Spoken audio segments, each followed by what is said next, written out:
À l'écoute. Yo Kamela. Kusikiliza. Uji umvwa. Nyonso ngetu bamukewa. À l'écoute pour s'informer.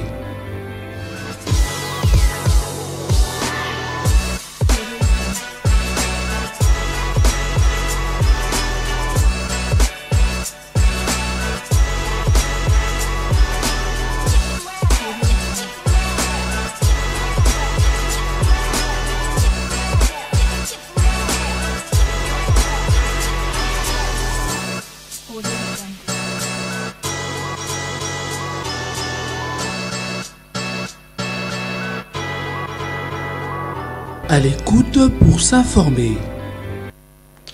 La note circulaire de la ministre de l'Éducation nationale, Raissa Malou, autorisant les filles enceintes à poursuivre leurs études continue, fait l'actualité en République démocratique du Congo. Et ce nouveau partenariat que la RDC compte encore à signer avec l'AC Monaco pour la visibilité du pays dans le cadre sportif. On en parlera tout au long de cette émission. Et la signature des négociations plutôt des Doha qui se déroulent au Qatar entre Kinshasa et les mouvements rebelles M23 et AFC. Nous en parlerons aussi tout au long de cette émission. À l'écoute, très chers téléspectateurs d'Actu 30, bienvenue dans votre émission.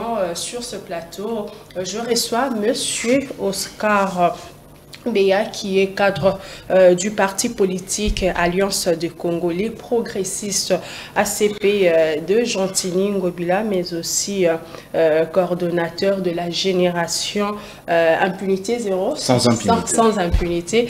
C'est avec lui nous allons passer en revue ces différents sujets évoqués. Monsieur Oscar, bonjour.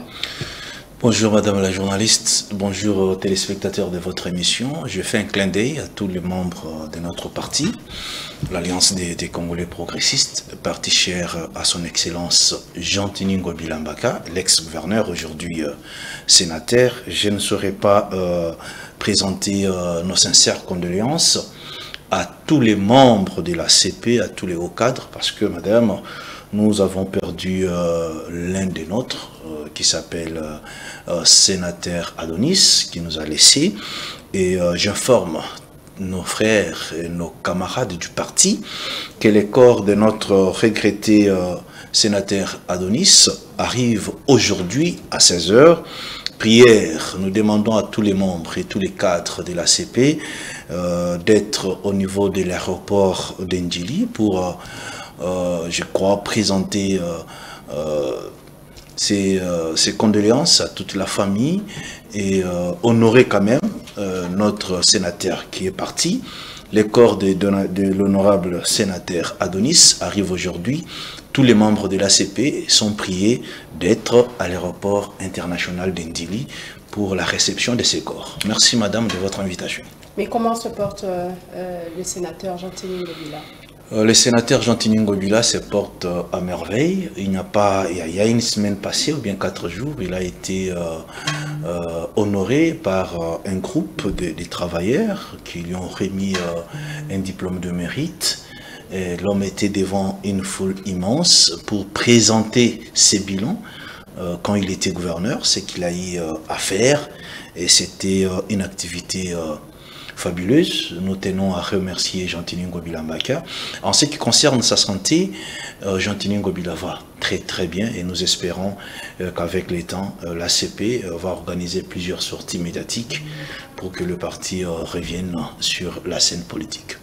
Monsieur Oscar, je le disais, dans une note circulaire signée lundi 14 juillet, la ministre de l'Éducation nationale, Raissa Malou, ordonne le maintien des filles enceintes dans les établissements scolaires.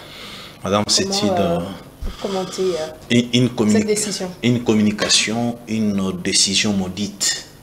Maudite pourquoi? Madame Raissa Malou a enterré l'éducation scolaire de nos enfants. Je me pose la question, est-ce que cette dame réfléchit convenablement? C'est l'inconvénient de prendre les gens qui ont plus évolué en Europe et leur confier des missions ou bien des responsabilités. Nous sommes en Afrique. Nous sommes des Congolais. Je suis en train de voir, j'envoie ma fille de 16 ans. 1, elle est mineure. 2, elle ne connaît pas les hommes. Elle va se retrouver dans une classe, ou bien dans une salle de classe, où elle reste sur les mêmes bancs avec une autre fille qui est enceinte. Madame la journaliste, quelle est l'éducation que ma fille aura? Quelle est la leçon morale qu'elle va tirer en étudiant avec une femme enceinte, avec une fille enceinte de sa classe, avec sa collègue qui est enceinte? Parce que n'oublie pas, une femme enceinte, nous parlons d'une femme parce qu'on ne peut pas parler d'une fille enceinte. Chez nous en Afrique, ça sonne très mal. C'est la femme qui doit être enceinte. Et quand on parle d'une femme, on voit celle qui est mariée. Mais ici, Raissa Malou nous amène dans une hypothèse où c'est la fille qui est enceinte. Parce que celle qui est en 6e, celle qui est en 5e, celle qui est en 4e, c'est une fille. Elle est mineure, elles sont tous mineures. Regardez bien, je crois que vous avez fini. Vous avez eu votre diplôme à 17 ans ou bien à 16 ans. Parce qu'en regardant votre âge, vous avez commencé à travailler trop tôt. Ça prouve que vous avez aussi terminé les études trop tôt. Madame, une fille de 16 ans, enceinte, aux côtés d'une autre fille de 16 ans, vierge, permettez-moi les termes, mineure de son état. Il y a un danger dans votre analyse? Il y a des dangers permanents. 1.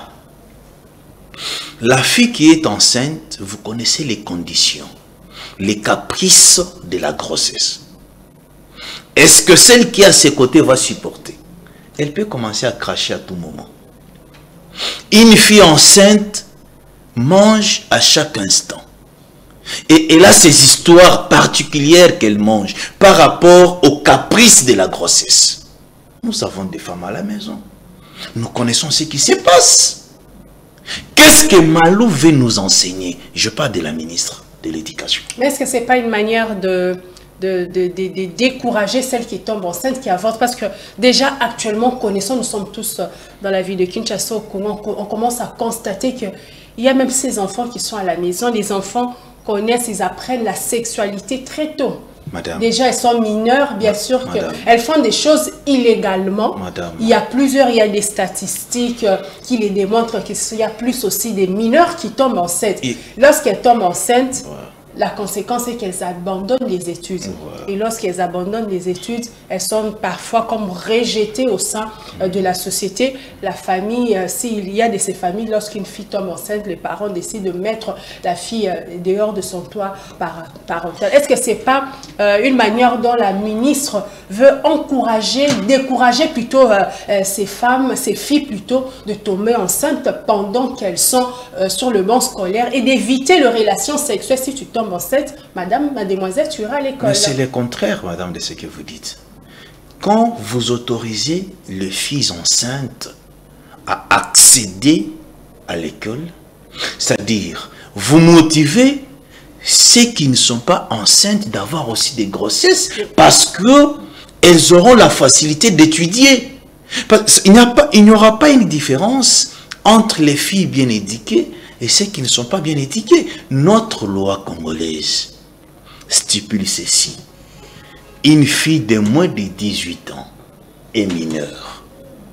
Et tout homme qui connaîtra les rapports sexuels avec mineurs sera arrêté.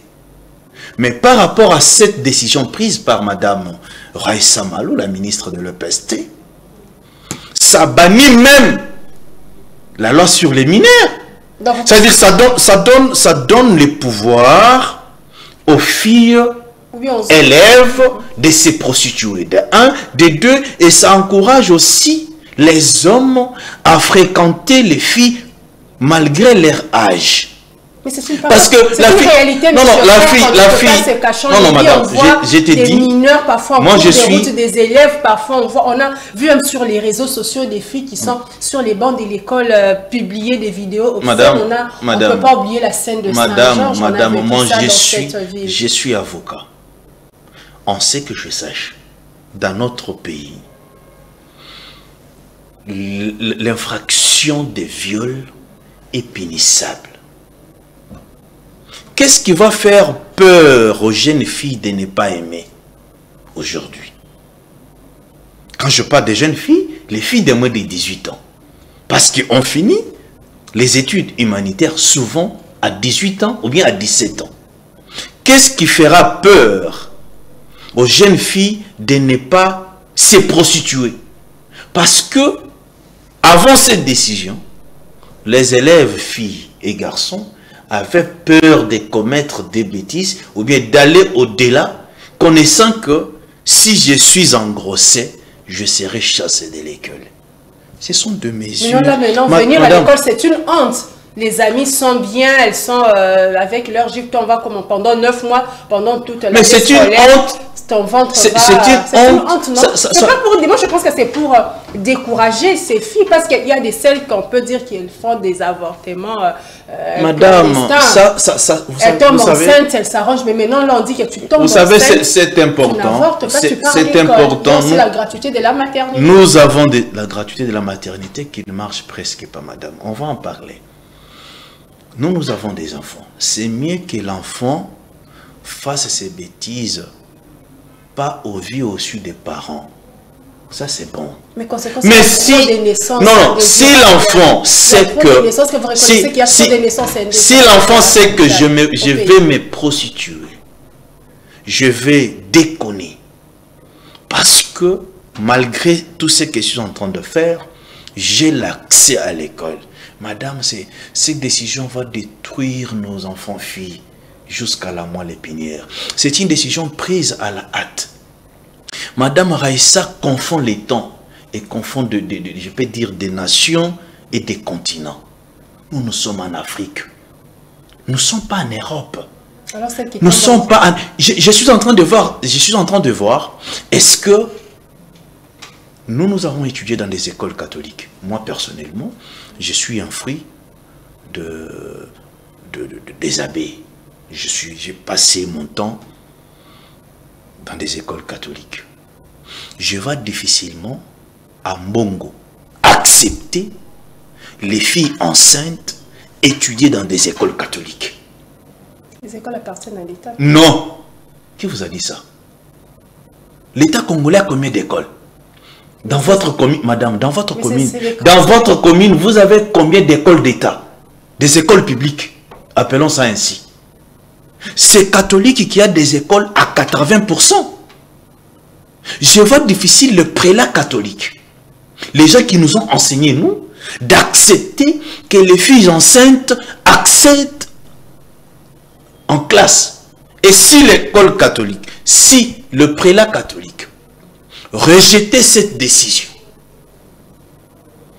c'est l'échec de la gratuité de l'enseignement. C'est pourquoi aujourd'hui, nous pensons à Willy Bakonga. Est-ce qu'à l'époque de Willy Bakonga, une telle décision devrait être acceptée ou bien prise? Je dis non. On ne l'a pas donné ça par rapport à l'évolution de mœurs. Non, je ne crois pas. Tellement qu'elle a échoué lamentablement, je parle de la ministre de l'EPST, parce que vous savez qu'on a proclamé les élèves sur toute l'étendue de la République sans bulletin. Vous êtes informés. J'ai vu mon fils qui a 7 ans. Il vient à la maison avec un bout de papier où on a écrit ses codes, son nom et les pourcentages qu'il a eu pendant l'année. Mais si j'aimerais que mon enfant puisse voyager, il voyagera avec quel bulletin? Avec quel document? Qu'est-ce que je vais introduire à l'ambassade? Ou bien au niveau de maison Schengen, qui atteste que réellement cet enfant est élève? C'est ce bout de papier-là. Et nous apprenons que l'argent de bulletin a été détourné. Au lieu que Raissa Malou se concentre d'abord en ce qui concerne la gratuité de l'enseignement. Est-ce que c'est une réussite ou bien c'est un échec? Elle nous signe cette histoire. Ça, c'est la dépravation de mœurs. Madame, nous connaissons les caprices de la grossesse. Imaginez dans une salle de classe de 40 élèves. Vous avez peut-être 20 hommes, 20 garçons et 20 filles. Et parmi les 20 filles, vous avez 5 filles grosses. Madame la journaliste, est-ce que l'enseignant va réellement enseigner? Monsieur, est-ce que ces enfants enceintes, ces filles enceintes, vont assimiler correctement la matière? Monsieur, est-ce que vous êtes conscient que les filles qui tombent enceintes pendant leur parcours scolaire, la majorité, elles abandonnent, il y a peu qui se relèvent et reprennent les études? Madame, c'est une mesure qui bloquait, je peux dire, l'excès de prostitution, ou bien l'excès de... Mais c'est vrai. C'était une bonne mesure. Madame, regarde. Moi, j'étais enseignant. Moi qui vous parle, j'étais enseignant il y a maintenant presque 8 ans, bien 10 ans passés. Moi, j'ai enseigné dans des écoles privées. Je salue monsieur Georges Diabena. J'étais enseignant dans une école à Riguigny, dénommée Diabena. Cette décision prise par Madame Malou va pousser même les enseignants à commencer à draguer les élèves et engrosser leurs propres élèves, parce qu'il n'y a pas de limites, il n'y a pas de conditions, il n'y a pas d'ambition et il n'y a pas les mal. Ben, vous pensez que madame... Il n'y a pas de peine aussi.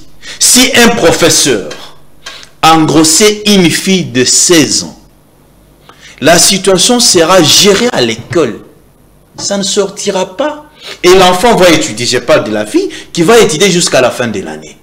Madame, est-ce que Malou a réfléchi avant de prendre cette décision? Vous ne pensez pas qu'elle leur soit... Ou bien elle ajouter les sanctions chez les auteurs. Si l'auteur était majeur, on arrête, comme on dit, avoir des relations sexuelles avec un mineur égal à un viol. La mineure qui tombe enceinte d'un majeur, c'est ces majeurs-là qui est arrêté. Elle fait l'école, elle poursuit ses études et les majeurs est arrêtés. Ce que vous devrez aussi savoir est que les mineurs peuvent engrosser la mineure. Ce sont des cas que nous sommes en train de vivre dans des cabinets. Un garçon de 17 ans peut engrosser une fille de 16 ans. Tous mineurs, tous élèves. Ils vont étudier dans une même salle de classe. Madame, est-ce que vous voyez ça? Est-ce que vous imaginez la suite? Mais c'est la fille qui sera victime parce que le garçon va poursuivre. Vous voulez que j'en parle? Elle sera rejetée, elle sera mal perçue. Madame, vous voulez que j'en parle? De ces côtés-là pour demander à la fille, tu tombes enceinte, ce n'est pas une fatalité, tu peux poursuivre tes études. C'est-à-dire la ministre a encouragé les filles à se prostituer tout en étant mineures, tout en étant élèves, ce qui n'est pas encouragé. C'est pourquoi je dis, c'est une décision, je peux dire, une décision criminelle, une décision impolie, je peux dire ça. Vous proposez quoi alors à la place? Je propose l'annulation de cette décision. Ça n'a pas d'impact. La loi a bien dit, et la loi stipule, qu'une fille de moins de 18 ans, on ne peut pas la toucher. Restons dans la loi. Parce que pour qu'une fille ait la grossesse, elle doit connaître les hommes. Et quand vous acceptez que les filles engrossées, ou bien les filles grosses, puissent étudier, puissent accéder en classe, c'est-à-dire vous encouragez les mâles.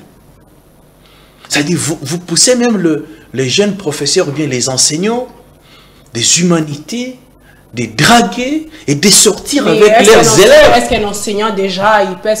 Mais ça c'est fait, madame, je vous dis, le statut qu'il porte, lui interdit d'avoir des vues sur son élève. Madame, je vous dis, ça s'est fait, mais en coulisses. Ça s'est fait, mais en catimini. Mais avec cette décision, je crois que ça va encourager les professeurs, bien les enseignants, à continuer à faire leurs bêtises, même en public, sans crainte.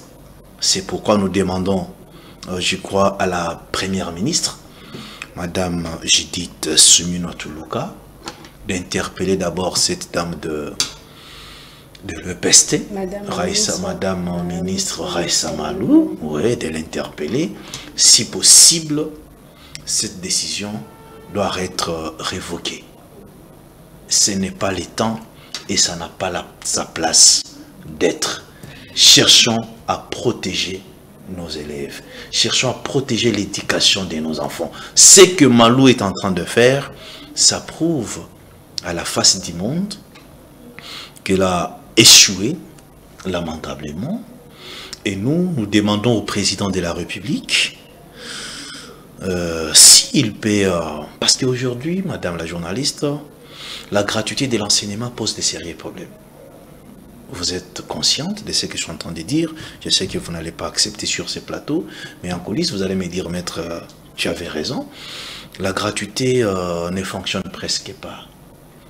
La ministre qui est à la tête de ces ministères, elle a prouvé ses limites. Je ne dirais pas qu'elle est incompétente, mais elle n'est pas à l'auteur. Elle est expert de domaine dans l'éducation. Non, on peut être expert, mais on n'arrive pas à bien travailler. Souvent, cette histoire d'experts, les experts, là, souvent, ils échouent. Et elle a échoué. Nous demandons au président de la République, si possible, c'est vous je peux dire les classeurs, c'est vous les coachs. Nous avons besoin des hommes et des femmes compétents et compétentes. Des hommes compétents et des femmes compétentes pour relever les défis et surtout dans les gouvernements d'union nationale. Pourquoi pas récupérer M. Willy Bakonga, l'homme qui avait marqué les temps, l'homme qui avait... Pourquoi il descendait jusqu'à... Non, Tony Mwaba, je ne maîtrise pas ses réalisations, mais je maîtrise au moins ce que Willy Bakonga a eu à faire quand il a commencé, parce que c'est lui-même qui a débuté avec cette histoire de la gratuité de l'enseignement. À l'époque, il y avait même des primes dénommées primes Bakonga. Aujourd'hui, cette prime a été supprimée. À l'époque de Willy Bakonga, les enfants présentaient les examens d'État. Dans 2 semaines, ils ont des résultats. Mais à l'époque de celui que vous venez de citer, Tony Mwaba, nous avons eu des recours aux examens d'État. Est-ce que vous trouvez ça normal? C'est la raison pour laquelle nous sollicitons au président de la République de penser à Willy Bakonga, si possible, parce qu'il a été diabolisé, il a été critiqué, il a été mal vendu. Et aujourd'hui, il a fait même la prison. Ce n'était pas pour question de détournement, c'était pour question de blanchissement des capitaux. On l'avait attrapé avec moins de 15 000 $. Mais selon votre monsieur là de Kapiamba, il nous a parlé de 2 millions de $. Voilà. De la manière dont on nous a vendu Willy Bakonga dans les mauvais sens, on a terni son image, mais aujourd'hui, les temps restent les meilleurs prophètes. Les temps prophétisent maintenant mieux en ce qui concerne M. Willy Bakonga. Madame Raissa Malou, cette décision n'a pas sa place d'être.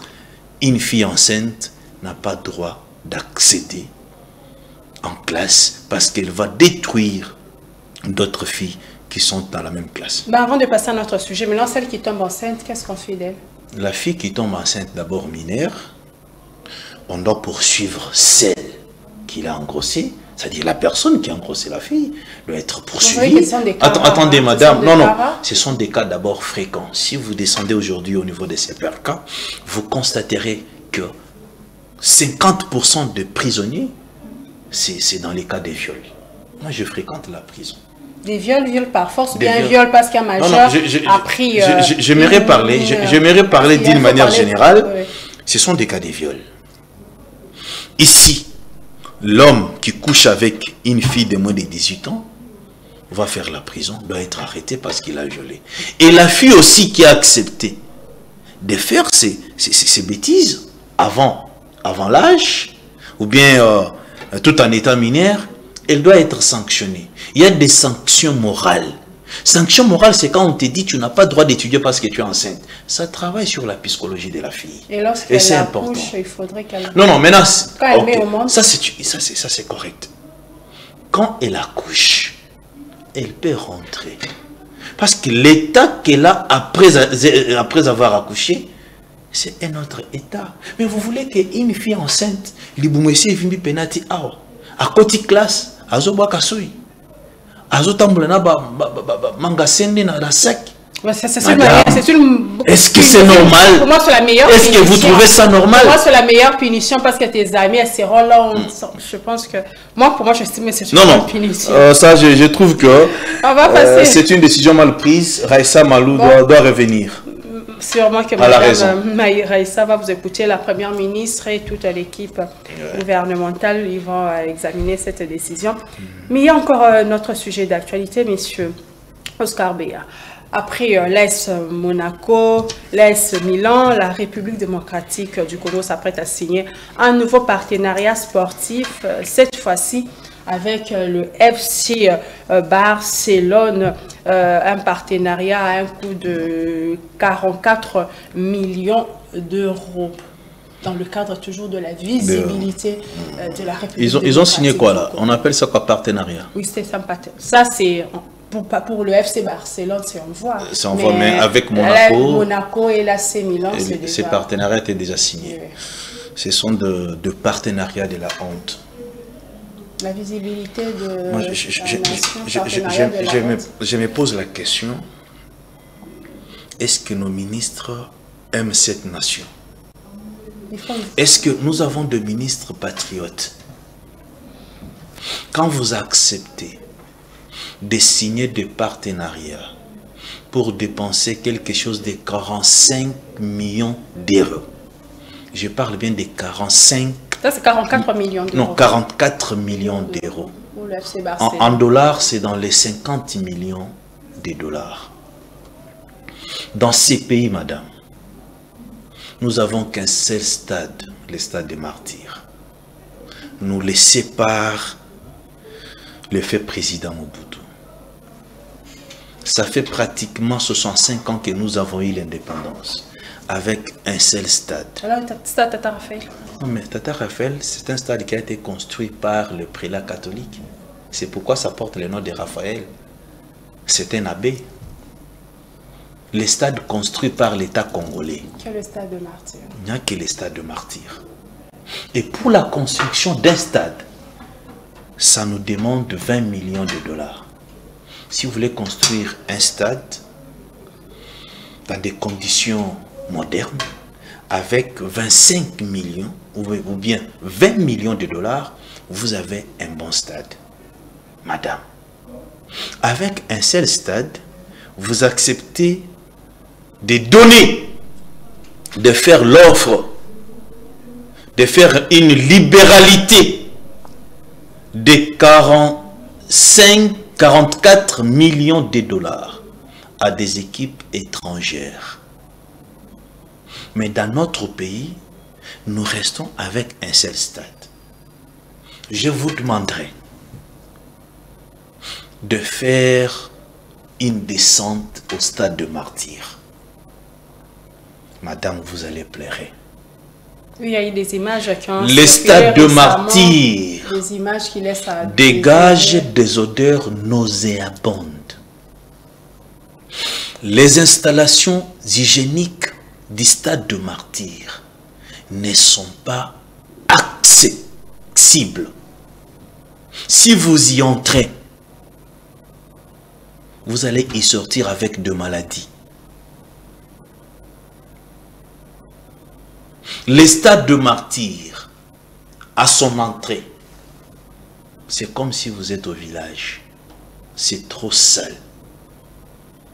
Les travailleurs des stades de martyr sont impayés.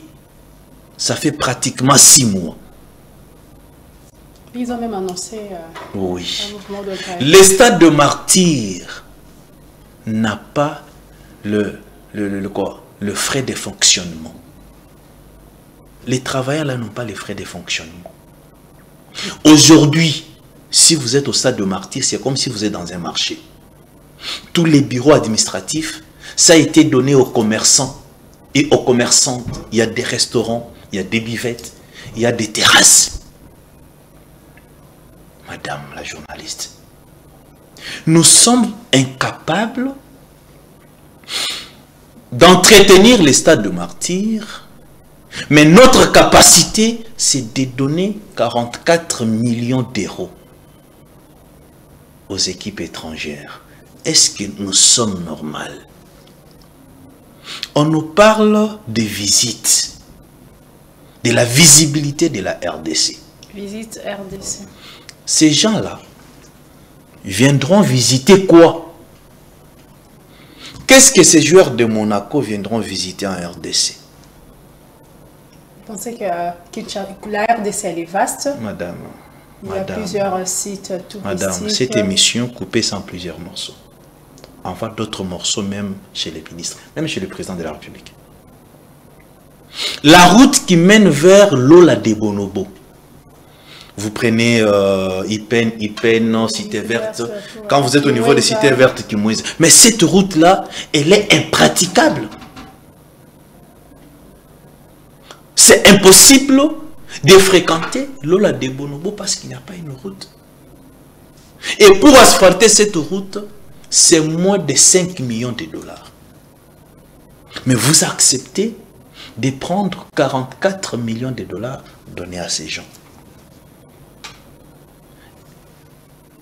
Je ne sais pas. Le Rwanda n'est pas notre modèle. J'ai l'impression que le ministre Didier Boudimbo a imité le modèle rwandais. Mais est-ce que c'est pas aussi, il faut aussi gagner la guerre, elle est aussi médiatique? Maman, ce n'est pas le temps. Nous traversons des moments très, très difficiles. L'idée, elle est bonne, dans ces pays, mais ce n'est pas le temps. L'idée est bonne, mais ce n'est pas le temps. Dans ces pays ici, nous n'avons pas de route. Il y a des priorités, de préalables avant d'arriver à ça. Nous n'avons pas de... Même ces gens-là vont rouler où? Comment ils vont arriver en ville? Et quelle ville? Avec quelle infrastructure routière? Mais il y a on voit le gouverneur de la ville de Kinshasa en train de s'est activé à la réhabilitation. Mais ça va terminer quand? Parce que les partenariats sont signés. Si vous rencontrez les travailleurs du stade de martyrs, madame, leur santé pose problème.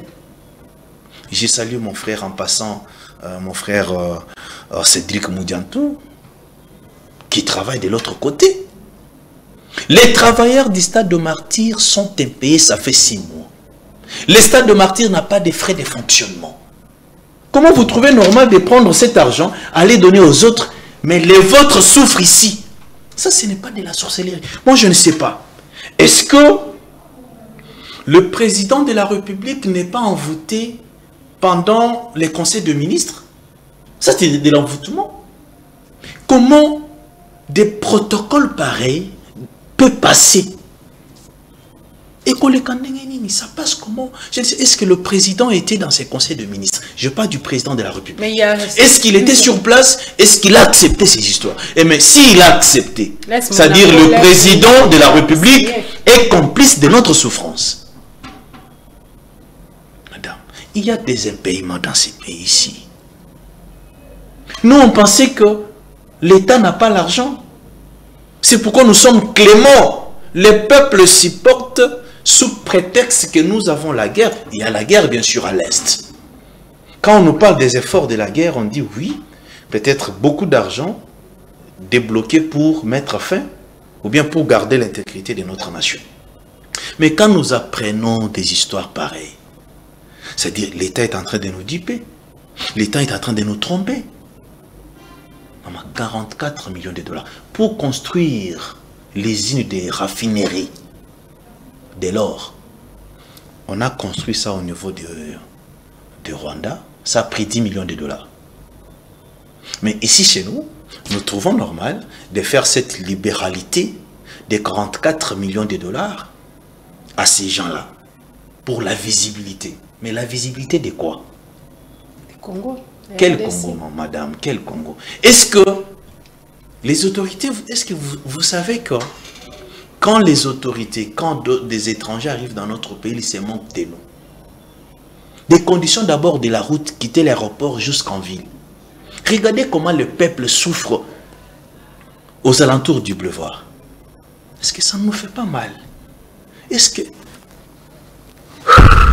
Ben, il y a aussi les sports, là, l'INAFOOT aussi, il y a d'autres qui disent qu'on devait notamment parce qu'on a un championnat moribond, normalement on doit aussi ressusciter l'INAFOOT. Maman la journaliste, est-ce que tous ces championnats est-ce que dans notre pays d'abord, parlons d'abord de ce qui est dans notre pays, est-ce que l'INAFOOT existe? À l'époque, quand nous avons grandi, ce qui m'a zembazo bêta na Vitaïmana, ça bougeait la ville, ça bougeait les pays. Mais est-ce qu'aujourd'hui vous écoutez ça? Epefkin et Kendawapi. Vous pensez que la politique a détruit le sport? Mais c'est la politique qui a détruit le sport parce qu'à la tête de ces ministères, on met des politiciens. Mais il y a eu le pas des technocrates. Mais il y a eu le pasteur qui sont passés, le pasteur Amos. Amos Simbayo. Il était là juste au Il a laissé des traces. Vous vous rappelez aussi de Denis Kambaye? Oui. À l'époque, il a laissé des traces. Mais c'est lui qui est là aujourd'hui. Mais il y a eu Kaboul aussi qui est passé là. Didier Boudimbo. Non, Kaboul, c'est parmi les gens qui ont tué l'INAFOOT dans notre pays. Non, c'est l'actuel député, j'ai oublié le nom, c'est lui qui était...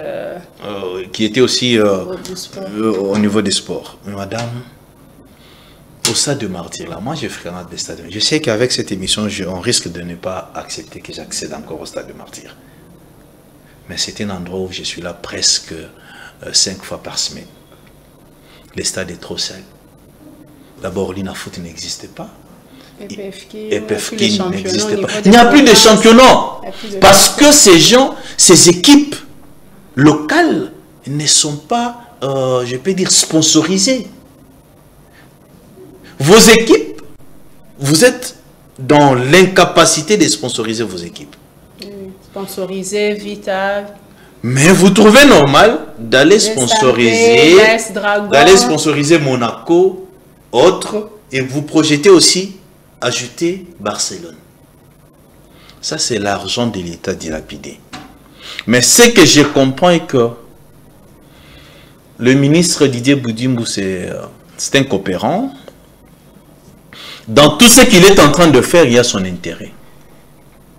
La vérité est têtue. Ce n'est pas l'intérêt de la visibilité de l'État. Parce qu'à un moment, le Congo a été mal vendu. Il y a certaines personnes, lorsque vous parlez de la RDC, ils se disent pays de guerre alors que c'est pas totalement... Qu'est-ce que nous gagnons dans ça? À part, malgré qu'il y a la guerre, mais il y a des endroits où les gens vivent paisiblement. La rentrée scolaire, c'est pour demain. Dans des écoles où il y a la gratuité de l'enseignement, les enfants étudient 100 élèves dans une salle de classe, même 150 élèves. Dans cette ville-province de Kinshasa, l'État a construit combien d'écoles pour dépeupler ces classes? Vous savez qu'avec 1 million de dollars, on peut construire combien d'écoles? Parce qu'une école peut être construite avec 400 000 dollars.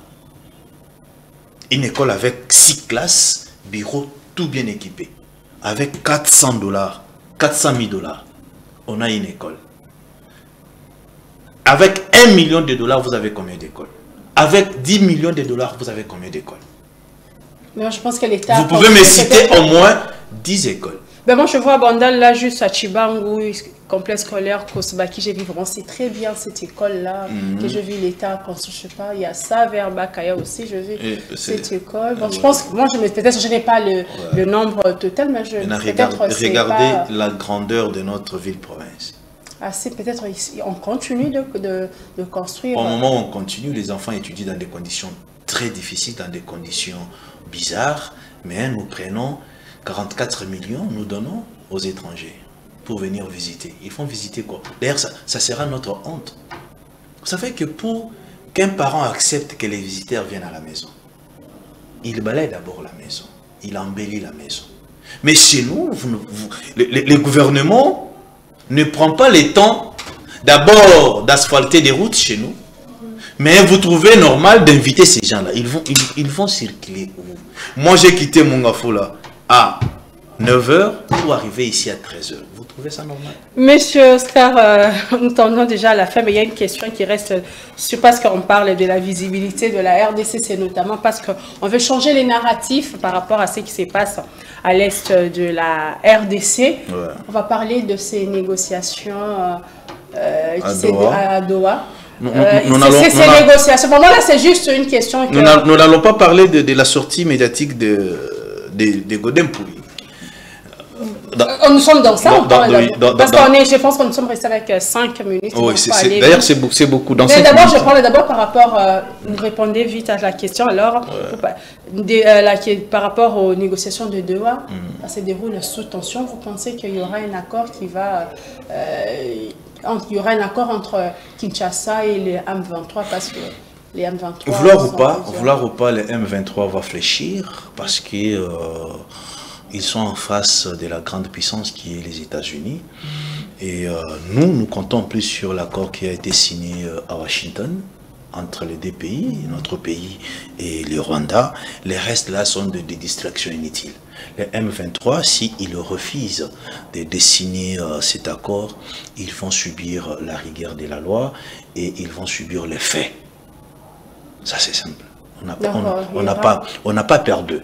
Malgré les tensions, il y aura un accord. Malgré les tensions, ils vont signer. Mais s'ils n'arrivaient pas à respecter ce qu'ils ont signé, je crois que sur terrain, nous allons nous prendre en charge et on va imposer la guerre, on va chasser tous ces gens sur les sols congolais. Mais en interne, vous êtes pour un dialogue aussi? Oui, en interne. Ils disent que non, bien sûr qu'il y a l'Union sacrée, vous cherchez des accords extérieurs, mais en interne, il y a des frustrations. Non, à l'interne, madame... Parce que ceux qui sont au M23 à l'FC, ce sont aussi... Non, à l'interne, c'est clair. Les dialogues, pour nous, les Congolais, c'est notre mode de vue. Je crois que les opposants ont rencontré déjà le président de la République. Là, je parle de Fayoulou qui a rencontré le président. Je vois également Adolphe Muzito qui a rencontré le président. C'est-à-dire, il y a déjà un dialogue en gestation. Mais la question reste à se poser ou bien à savoir, dialoguer avec qui? Est-ce qu'il faudra-t-il dialoguer avec ceux qui ont les sangs des Congolais dans leurs mains? Faudra-t-il dialoguer avec ceux qui ont tué les Congolais? C'est une question qu'il faut se poser. Lorsqu'il a fait sa rébellion, il dit... Nanga, ses raisons, c'est parce qu'on l'avait ravi, entre parenthèses, ses carrés miniers. Mais si, aujourd'hui, nous acceptons de lui remettre ses carrés miniers, les 15 millions de Congolais qu'il a tués à l'Est, la suite sera comment? Les 15 000 personnes qu'il a tuées à l'Est, la suite sera comment? La raison pour laquelle nous sommes pour le dialogue, c'est normal, mais nous allons dialoguer avec qui? Est-ce qu'il faudra-t-il dialoguer avec les sanguinaires? Si nous dialoguons avec les sanguinaires, moi aussi demain je prendrai les armes pour venir. Joseph Kabila avait fait ça. Oui, et c'est ce qui l'a poussé aujourd'hui d'aller prendre les armes. Parce qu'il sait que les moyens les plus faciles pour revenir aux affaires, c'est de prendre les armes. Nous devons couper court à cette façon de faire. Puisqu'on fallait aussi évoquer la dernière question, cette sortie médiatique du pasteur Godin Pouy qui a été vraiment interprété de plusieurs manières, mais lors de sa sortie médiatique, le pasteur exprimait un peu sa frustration, sa maison démolie par le gouvernement provincial. Le pasteur qui aurait dit que s'il n'était pas pasteur, hein, il devrait être à Goma, ou bien rejoindre Corneille Nangaa. Certains disent que ces propos sont sortis de son contexte. Non, c'est qui est vrai. Les détracteurs. Madame, c'est qui est vrai que Godin Pouy doit être interpellé par les services d'intelligence de notre pays. Je parle de l'ANER. Parce que ce n'est pas à cause d'une maison que vous pouvez penser rejoindre une rébellion qui tue les Congolais. Cette maison-là, j'y étais hier. C'est une maison mal construite, une construction anarchique. Ce que l'État est en train de faire, c'est pour l'intérêt général. Mais les pensées, les déclarations de Godin Pouy prouvent à suffisance que le monsieur est en collaboration avec ceux qui nous tuent. C'est pourquoi nous demandons aux services d'intelligence d'interpeller ces messieurs et qu'ils soient auditionnés le plus tôt possible Pourquoi penser autrement? Est-ce qu'il ne pouvait pas penser autrement? Dire que ceux qui n'azara qui pasteur, je devrais même frapper ces gens-là. Mais dire que si je n'étais pas pasteur, je devrais être à cet éragement, ça prouve que le monsieur est de mèche avec ce qui le tue à l'Est. Ou bien il est parmi les gens qui recrutent les Congolais pour rejoindre Koroné Nanga. Les services de renseignement doivent interpeller ces messieurs, qu'ils s'expliquent clairement. J'ai l'impression que nous vivons avec les traîtres. Nous vivons avec ceux qui nous tuent. Pendant la journée, ils sont avec nous, et pendant la nuit, ce sont eux qui complotent la mort de notre pays. Voilà. Mesdames et messieurs, nous sommes arrivés à la fin de cette émission. J'ai reçu sur ce plateau Monsieur Oscar Beya, cadre du parti politique Alliance des Congolais progressistes. Parti cher à son excellence du sénateur ex-gouverneur de la ville de Kinshasa, Jean Tiningobila. Vous l'avez écouté, il a donné ses avis sur les sujets qui se commentent même au sein de vos salons. Merci à vous de nous avoir suivis. Moi, je vous retrouve très prochainement avec un nouveau invité et une autre thématique. Au revoir. Listening. À l'écoute. Yo Kamela. Kusikiliza. Udi umvwa nyonso angetuba mukewa. À l'écoute pour s'informer.